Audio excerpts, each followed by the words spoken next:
અને આ સાથે કચ્છમાં પણ ઠંડીનું મોજું ફરી વળ્યું છે સર્વત્ર જગ્યાઓ પર। કોલ્ડ સિટી નલિયામાં ઠંડીનો પારો 7 ડિગ્રી સુધી નીચે ઉતરી ગયો છે। કંડલા એરપોર્ટ પર તાપમાન 9.4 ડિગ્રી રહ્યું છે। ભુજમાં લઘુત્તમ તાપમાન 11 ડિગ્રી નોંધાયું છે। ઠંડીને કારણે લોકોના જનજીવન પર અસર વર્તાઈ રહી છે। ઠંડીથી બચવા માટે લોકો તાપણા અને ગરમ કપડાનો સહારો લઈ રહ્યા છે। આ સાથે જ આગામી દિવસોમાં ઠંડીનું જોર હજુ પણ વધે તેવી આગાહી હવામાન વિભાગ તરફથી કરવામાં આવી છે। હમણાં છેલ્લા 4-5 દિવસથી ઠંડીનું જોર બહુ વધી ગયું છે। જેમ નલિયામાં આપણે 7-8 ડિગ્રીએ પહોંચી ગયું છે તાપમાન, અને ભુજમાં પણ સારી એવી ઠંડી 4-5 દિવસથી ચાલુ થઈ ગઈ છે। એની સવારે અને જનજીવન પર પણ આપણે અસર જોવા મળે છે।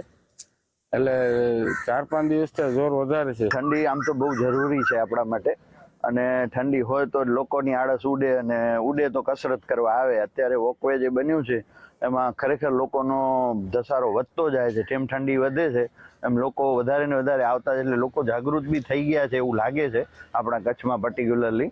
અને જવું બી જોઈએ, કારણ કે યંગસ્ટરને તો ખાસ જરૂરી છે કે આજે આપણે જે બધું ફાસ્ટ ફૂડને ખાઈએ છીએ એના લીધે શરીરમાં પ્રોબ્લેમ્સ થાય, તો એને દૂર કરવા કે એટલીસ્ટ તંદુરસ્ત રહેવા માટે વોકવેમાં આવવું ખૂબ જરૂરી।